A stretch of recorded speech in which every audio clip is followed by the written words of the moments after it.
Welcome back to the Business Bootcamp's Lightning Launch episode 4, Know Your Client, also known as KYC.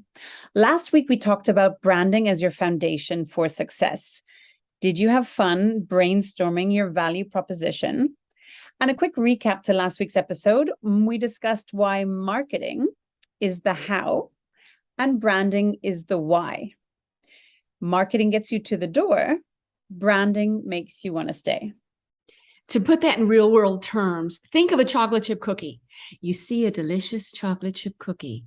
Oh gosh, with your eyes, you purchase, you buy, and then you eat it. And because it's so delicious, you buy it again.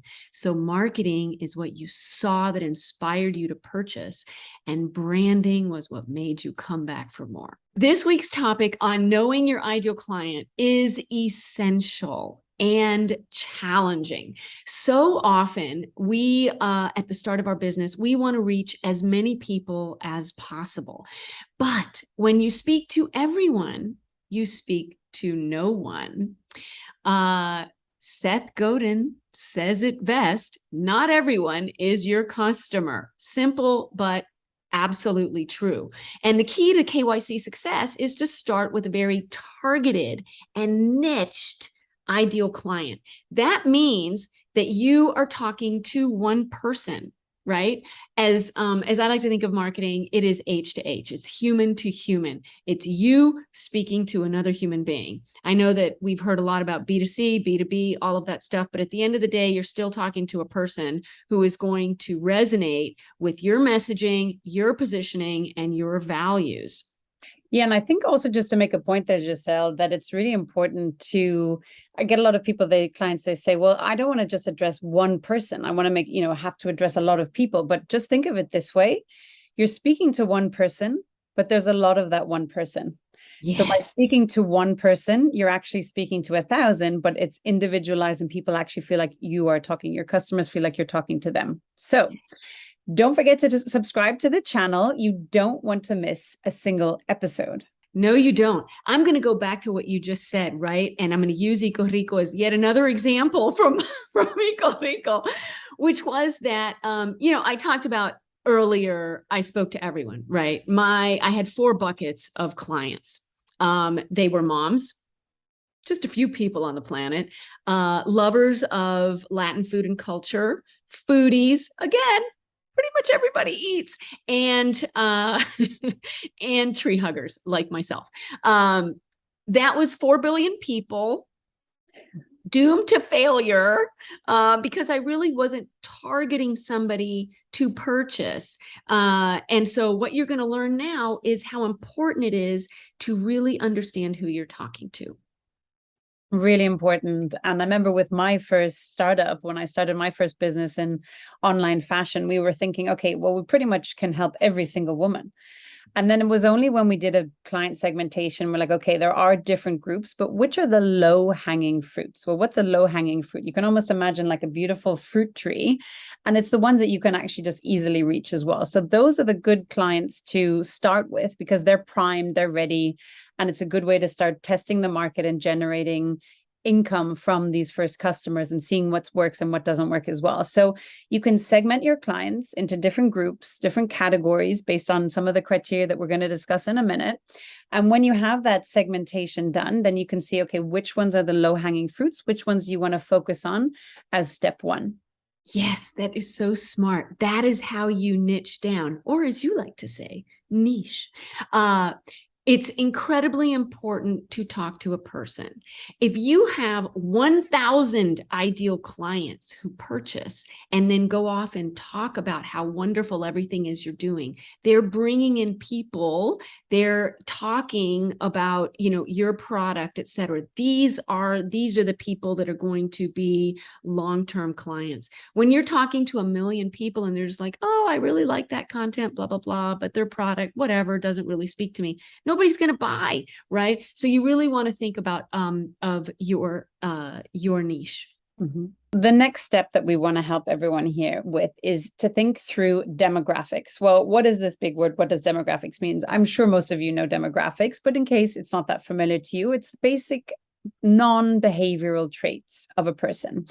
Why are they important? Well, depending on your niche or niche, they they may be more relevant. And it also really helps you define and target your ideal client. So there are different buckets, if you want, in order to help define your ideal client's demographics, right? So you can look at factors like stage of life. Are you addressing teenagers, for example, or are you addressing a retirement community or somewhere in between, right? Women in their 30s and 40s, whatever the case may be. But stage of life will also come with it different ways of thinking, behaviors, etc. So it's really helpful to think that through. Also, employment status. Are you addressing entrepreneurs? What are the behaviors of an entrepreneur versus, say, an employee of a large organization with different frustrations and pain points, etc. So thinking that through makes sense. Do you have a product or service that's gender specific? So obviously looking to address that as well. Ethnicity can play a role, as Giselle was saying before, focused around Latin culture. So people who have a focus on Latin culture is her ideal client, right? Another one is passion. So for example, if you're targeting surfers, well, then you want to make sure that you are defining your messaging and your products and services that work really well with your target audience, in this case, surfers. Also, financial status and disposable income. If you have a super high price point product or service, but your ideal client doesn't have much disposable income, well, fact is you're probably going to have a bit of a challenge trying to get sales there. So understanding disposable income and financial status of your ideal client will help as well in defining your product and making it, super high quality, but maybe super high price that mightn't work so well. So just different factors and criteria to think through. When we're thinking about defining our ideal client, we've got demographics and then we have psychographics. And psychographics are the good stuff. Why? Because that is what this is all about behavior, right? It is the psychology of the person to whom you are speaking. You want to live inside your client's head. Simple as that. Who are they? Determine what they value, their belief systems, thoughts, hopes, and goals. When you understand the pain points from their point of view, you really get a hold of their problem. And then you can frame your solution from their point of view as well, which allows your messaging to really resonate with who they are as a person. That is why psychographics are so important. These attributes help you understand your ideal client's purchasing behavior, which in turn helps you craft targeted messaging, which speaks to them on their terms, focusing on their wants and serving their needs, right? It's not about you, it's about them. That's what this is all about, service. The buckets for understanding psychographics, worries. What keeps them up at night, right? What is that rat in their head? What is making them worry? You're going to solve that problem for them. Their likes and dislikes, their online behavior. Where do they live? Where do they shop? What are their values, right? We understand from branding that we want their values to resonate with your values, their goals and dreams. Understanding your ideal client from those buckets, the perspective of those buckets, is going to make your life so much easier, and it's going to help you craft messaging that is pithy and clear.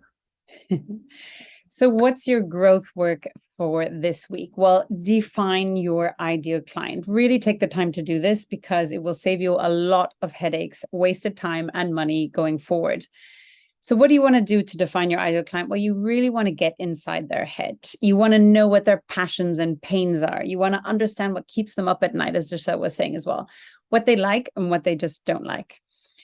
Describe these attributes in detail. Use the buckets we mentioned as guideposts to carve out that person, know what their dreams are, their goals and visions for the future, because your products and services will help them attain those dreams, goals, and visions for the future. All right, short recap on our ideal client episode. You have learned that defining your ideal client is a must. And the 2 steps that we want you to take are demographics, you've got the buckets, and psychographics, you've got those buckets. You must know who you serve. preview for the next session. What are we doing? The magic of marketing, which I love. And we're going to give you 2 episodes, part 1 and part 2 of marketing, because it is so critical as the foundation for growth. So lots of exciting things ahead, but make sure you subscribe to the channel down below to not miss a single episode. And we would love to hear from you, what you found most insightful or helpful, or if you have any questions, just leave a note for us in the comments and we'll get back to you. And as always, we would love to hear from you if you have anything further. So check out below where you will find the email address to reach out to us. Help us tell the world. Share this wonderful show with your family, friends, and colleagues who are looking to lightning launch their business. All right. See you next time. Bye-bye.